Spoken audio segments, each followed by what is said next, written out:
What's up, soul family and my baddies? I'm coming to you with this dream that I had last night.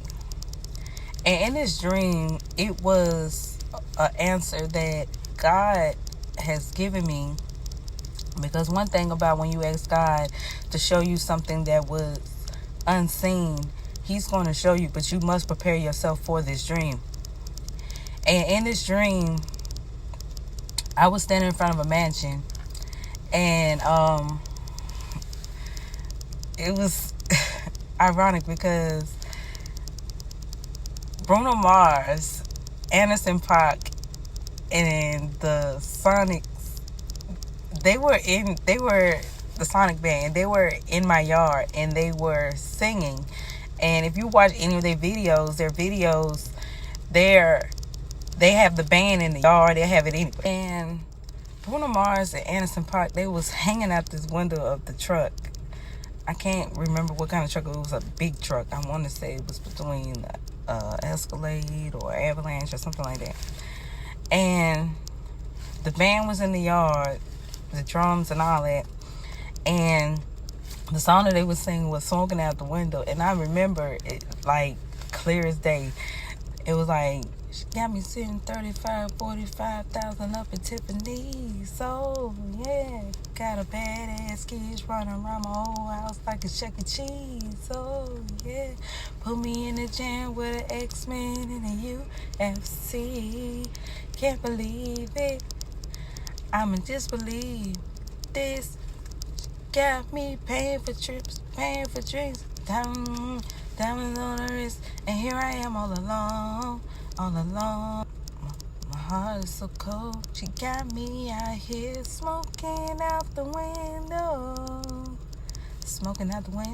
And it was like, as they were singing the song, it was like somebody from my past, they had pulled up in front of the yard. And I was getting ready to go to like an event, as if it was like a special day or something like that. And they pulled up, and they felt like it was okay to want to talk about certain things from the past. They wanted to talk about how I hurt them. But the fact that this group was symbolically in my yard, the roles was reversed, where it was I that was providing and doing the things that needed to be done. And so this person, they asked me to ride in a car with them. Well, being that I knew that I was in a dream, I wanted to know the truth. So I got in the vehicle and they took me to this house.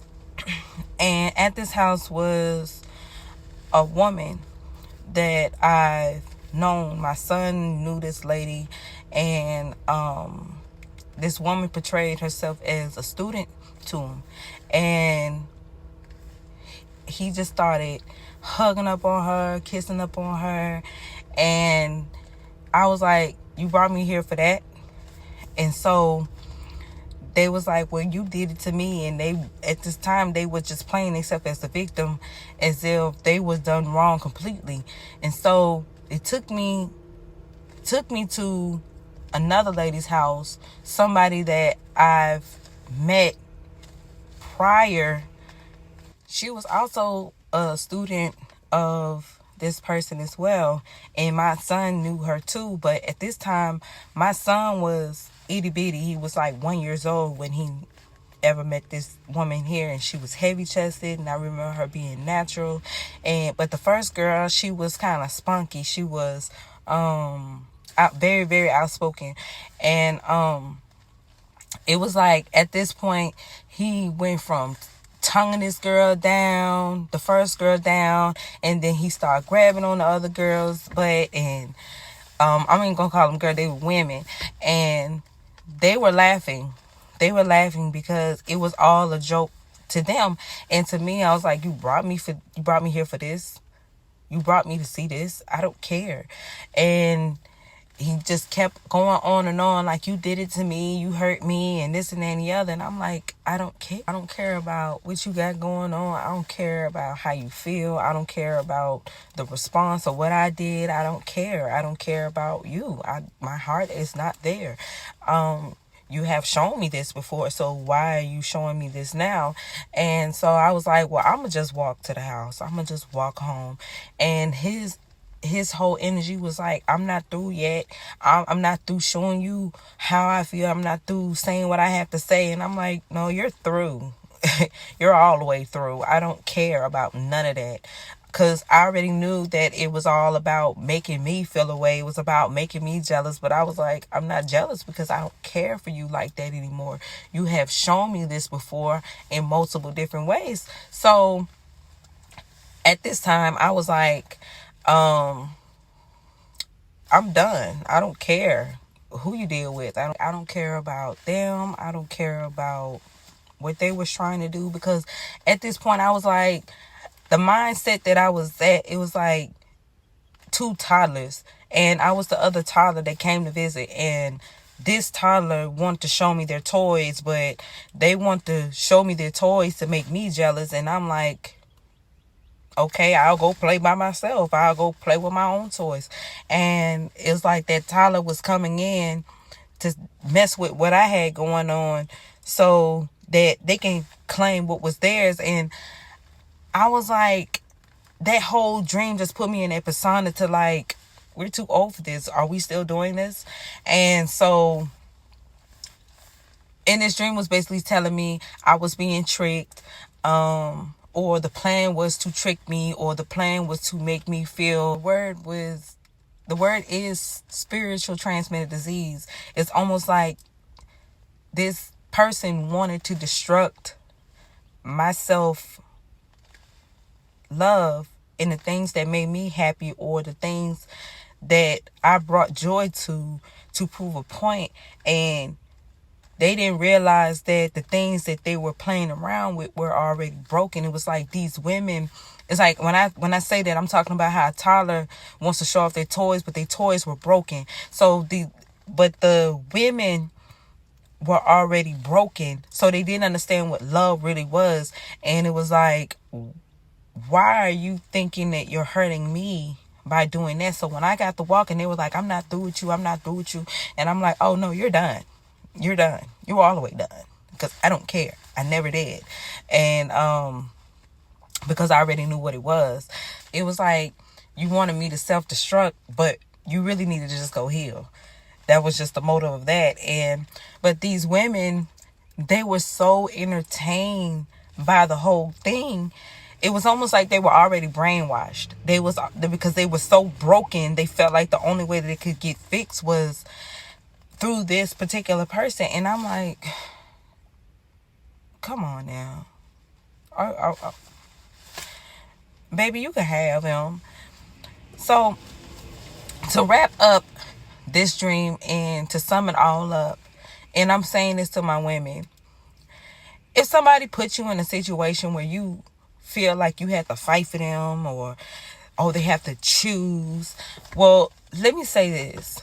If you have to wonder where you have to choose, don't choose me. Do not choose me. Matter of fact, why would I put another person through turmoil?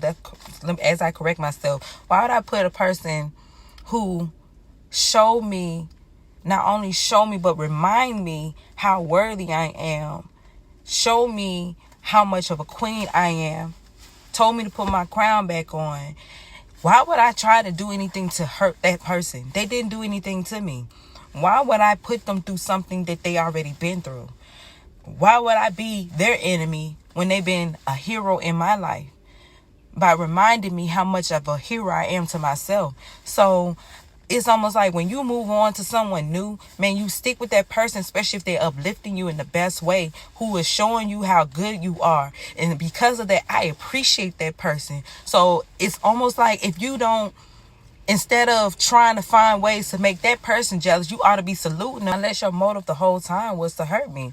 So it's almost like, the way I see it is, when you got someone good and they appreciate you, you show them the same appreciation. Because let me tell you something, my MO always been, if you wanted someone loyal, then you ought to expect that person to be loyal to who they with, unless they mess up, unless they slip up, unless it didn't work out, you know?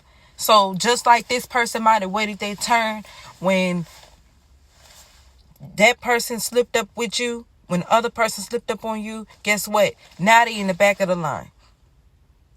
Titles don't mean nothing. Piece of paper don't mean anything. Okay? When a person does not treat you according to how you're supposed to be treated, they have to go. They have to start all the way over. Now that's the message I have, soul family and my baddies. I hope that this soul food fed you well. I hope that you took heed to the things that I'm telling you, and to people who are really taking notes as a form of way of, because I know there's scammers, I know there's copycats. Check this out. When you're taking these notes, take heed to it. Practice what's being preached. Okay? I don't care about you copying. Just make sure that you're learning from it. That's all I got to say. I love you. Be blessed. Peace.